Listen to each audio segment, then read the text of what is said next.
Your garden soil is dead, and every bag of fertilizer you buy is just feeding the plants while the soil underneath gets worse, turning into lifeless dirt that grows weaker crops every single year until nothing will grow at all.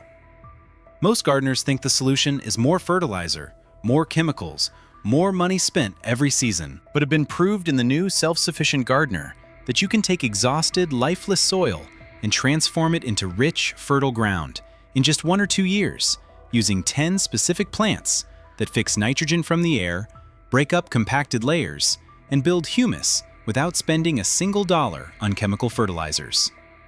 This is not about adding amendments or buying products. This is about using plants as biological machines that capture free nitrogen from the atmosphere, mine nutrients from deep in the subsoil, and create the living, breathing ecosystem that all productive gardens need.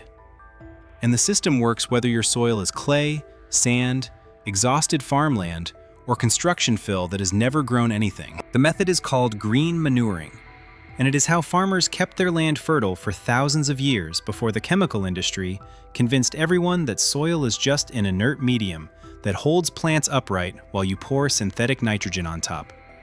When in reality, soil is a living system that can regenerate itself if you give it the right plants at the right time.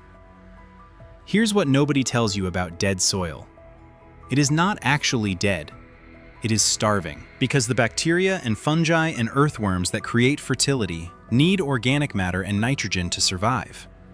And when you take crops out year after year without putting organic matter back in, the soil biology collapses, and you are left with dirt that cannot support plant life, no matter how much water or sun you provide. The 10 plants you are about to learn are not just cover crops. They are nitrogen fixers, deep miners, and biomass builders that work together to reverse decades of soil degradation in a fraction of the time it took to destroy it. And every single one of them is more effective than any fertilizer you can buy, because they don't just feed the plants, they rebuild the entire soil ecosystem from the ground up. Plant 1. Red clover for summer nitrogen. Red clover is the #1 choice for summer green manure because it grows fast, suppresses weeds, and fixes massive amounts of nitrogen from the air through bacteria and its root nodules. And unlike fertilizer that washes away or evaporates, the nitrogen in clover stays locked in organic form until you dig it into the soil and let it decompose. You plant red clover in late spring after your main crops are established. Broadcast the seed between rows or over fallow beds and let it grow through the summer while it pulls nitrogen out of the atmosphere and stores it in its roots and leaves. And when you dig it under in fall, all that nitrogen becomes available to the next crop without ever buying a bag of fertilizer. The key is to dig clover into the soil while the plants are still young and green, before they flower. Because young plants are high in nitrogen and decompose quickly, while mature plants have more carbon and take longer to break down. So you want to catch them at the peak of their nitrogen content, when they will rot fast and release nutrients immediately. Red clover also suppresses weeds because it grows in a thick mat that shades out competing plants. And it improves soil structure because its roots create channels for water and air. And when those roots die and decompose, they leave behind organic matter that feeds earthworms and beneficial bacteria. This is the foundation of the system. Nitrogen from the air, not from a bag. Plant 2. Alfalfa for deep soil regeneration. Alfalfa is the queen of green manure because its roots go down 40 feet into the subsoil, breaking through hardpan and compacted layers that no other plant can penetrate. And as those roots grow, they pull up phosphorus, potassium, calcium, and trace minerals from deep underground and deposit them in the topsoil. When the plant dies and decomposes, they call alfalfa a perennial crop that you plant once and leave for 2 to 3 years, letting it grow deep and strong. And during that time, it is not just fixing nitrogen like other legumes. It is literally mining the subsoil and bringing nutrients to the surface that have been locked away for decades, making them available to shallow-rooted crops that could never reach them on their own. When you finally dig alfalfa under, you are incorporating not just nitrogen, but a complete spectrum of minerals that came from 20 or 30 feet below the surface. And the root channels left behind become permanent pathways for water drainage and air circulation. Which means even years after the alfalfa is gone, your soil will be looser and more alive than it was before. The best time to dig alfalfa is just before it reaches full maturity, when the plants are tall and lush but have not yet gone to seed, because that is when they contain the maximum amount of nutrients in the most decomposable form. And if you wait too long, the stems get woody and take much longer to break down into usable humus. Alfalfa is especially valuable in Mediterranean and southern climates where it thrives in heat, but it works anywhere the ground is not freeze solid for months. And if you have soil that has been chemically farmed or compacted by machinery, alfalfa is the single best plant to reverse that damage because it physically breaks up the soil while chemically enriching it at the same time. Plant 3. Winter rye and vetch mixture for cold season coverage. Winter rye and vetch planted together in fall create the perfect combination for soil regeneration during the cold months.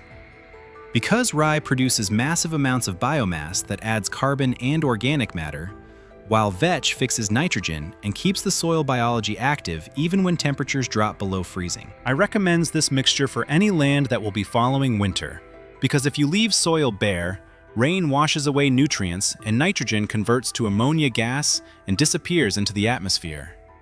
But if you plant rye and vetch, those nutrients get captured and held in organic form until you dig the crop under in spring and release everything back into the soil for your summer vegetables. The rye grows tall and thick, creating a dense mat of roots that prevents erosion and suppresses winter weeds. And when you dig it under in spring, all that green material rots quickly and becomes humus. While the vetch adds nitrogen that would otherwise cost you $50 or more per 100 square feet if you bought it as chemical fertilizer. You broadcast the seed in late summer or early fall, rake it in lightly, and let it grow through the winter. And by spring, you will have a lush green carpet that you turn under with a spade or rototiller, and within 2 to 3 weeks, it will have decomposed enough that you can plant directly into the bed without any additional amendments. This is how you keep soil alive during the off-season, instead of letting it sit dead and exposed to the elements. And the difference in soil quality after just one winter of rye and vetch is dramatic. With better structure, more earthworms, and noticeably darker color from the increased organic matter. Plant 4. Annual lupins for breaking compaction. Annual lupins are nitrogen fixers with deep tap roots that break through compacted soil layers, and recommends planting them a foot apart in early summer so they have time to grow strong before you dig them under in fall. The combination of nitrogen fixation and physical soil penetration makes them ideal for ground that has been walked on, driven over, or left hard and lifeless. Lupins are especially useful if you are starting a garden on land that was previously lawn or pasture, because they will break up the compacted surface and add nitrogen at the same time. And when you dig them under, the roots leave channels that allow water to penetrate deeper and give your vegetable roots room to expand. The key with lupins is to plant them early enough in the season that they reach full size before you need to dig them in. Because small plants do not contribute much biomass or nitrogen, but mature lupins that are 2 or 3 feet tall will add significant organic matter and break up soil to a depth of 18 inches or more.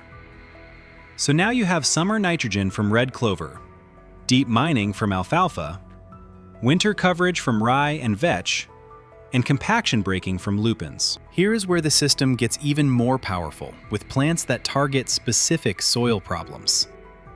Plant 5. Mustard for rapid biomass and pest suppression. Mustard grows faster than almost any other green manure crop, which makes it perfect for short windows between main crops. And it produces a huge amount of green material in just a few weeks. But the real secret is that mustard suppresses soil pests like eelworms and nematodes that attack potatoes and other root crops. So it is not just building fertility. It is cleaning the soil of organisms that would otherwise damage your harvest. Mustard is especially popular in cool climates, where it grows so fast that it does not tie up the ground for long.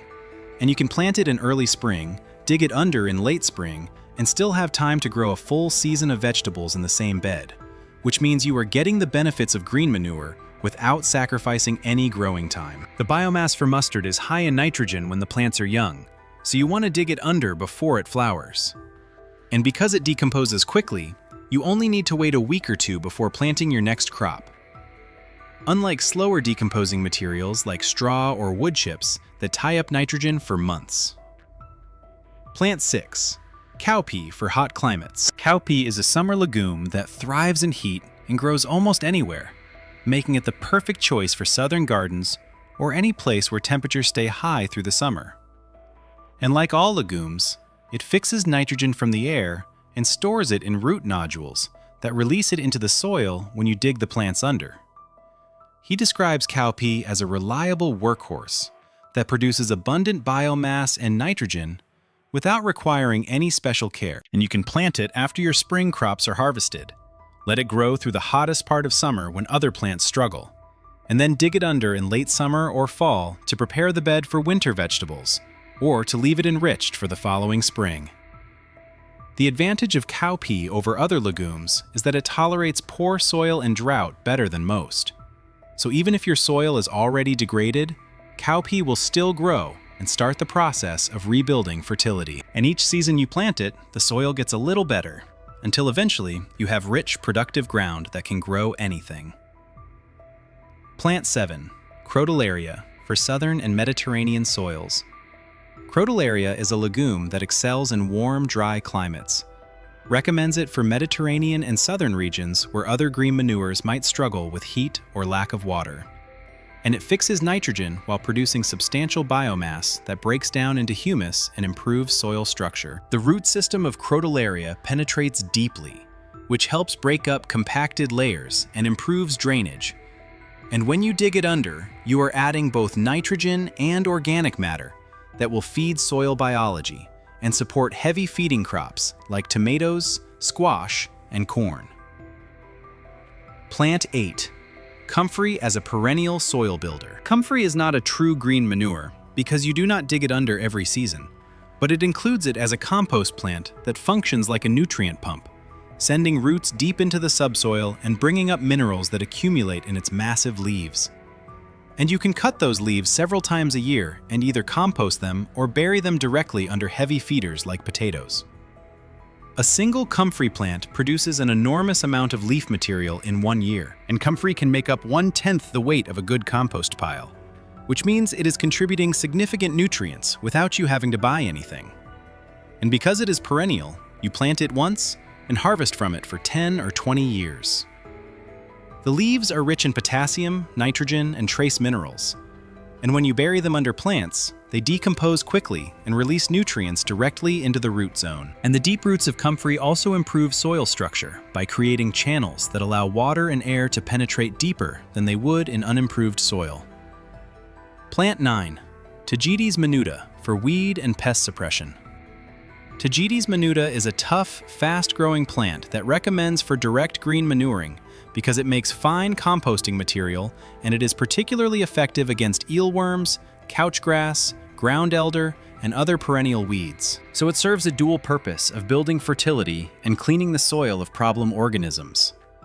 You start the crop indoors and then plant it out a foot apart in spring, and it grows quickly into a dense stand that suppresses weeds and pests.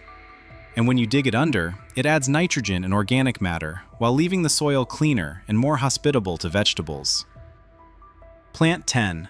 Winter legumes for extended cold season coverage. Winter legumes like rough pea, sour clover, Persian clover, crimson clover, burr clover, and Austrian winter pea are all valuable for fixing nitrogen during the cold months, and they can be sown in late summer after you harvest your summer crops. And they will grow until well into winter and stand until spring if it is not too cold. And then you dig them in when the weather warms up. These plants are especially valuable because they keep nitrogen in the soil during the months when it would otherwise be lost to rain and evaporation. And they protect the soil surface from erosion. And when you dig them in spring, all that captured nitrogen becomes available to your first crops of the season, giving them a head start without any purchased fertilizer. Putting it all together, the 2-year soil revival system. If your soil is truly dead or exhausted, This method is to dedicate 1 or 2 full years to green manuring before you try to grow food crops. Because trying to grow vegetables in lifeless soil is a waste of time and money. But if you spend 1 year building fertility with green manure, you will have productive soil for the next 10 or 20 years. Year 1 starts in fall with a mixture of rye and vetch, which you let grow all winter and then dig under in spring. And after waiting 2 to 3 weeks for it to decompose, you plant red clover for the summer, which you dig under in fall. And by the end of year 1, your soil will already be noticeably darker, looser, and more alive. Year 2, you plant alfalfa in spring and let it grow for the entire season, or even into the next year. And during that time, the deep roots are breaking up hardpan and mining nutrients from the subsoil. And when you finally dig it under, you will have soil that is completely transformed, with structure, fertility, and biological activity that can support any crop you want to grow. The cost of this system is almost nothing, just the price of seed, which is a fraction of what you would spend on fertilizer over the same period. And the results are permanent, because once you have built up organic matter and soil biology, it stays in the soil and continues to support plant growth year after year. Unlike chemical fertilizers that wash away or evaporate and have to be reapplied every season, this is not a shortcut. This is the way soil was meant to work, and the way it worked for thousands of years before industrial agriculture convinced everyone that plants grow in dirt and fertility comes from a bag. When the truth is that plants grow in living soil, and fertility comes from the plants themselves when you use them correctly. The 10 plants you just learned are not magic. They are biology. And they work because they tap into systems that have been running since the first plants colonized land 400 million years ago. Systems that capture nitrogen from the air, mine minerals from rock, and build humus from dead plant material. And all you have to do is plant the right species at the right time and let them do what they evolved to do. Dead soil is not a permanent condition. It is a temporary problem that can be solved in 1 or 2 growing seasons if you stop trying to feed the plants and start feeding the soil. And once you make that shift, you will never buy another bag of fertilizer again. Because your soil will produce its own fertility from nothing but air, water, sunlight, and the 10 plants that I proved can revive any soil, no matter how lifeless it seems.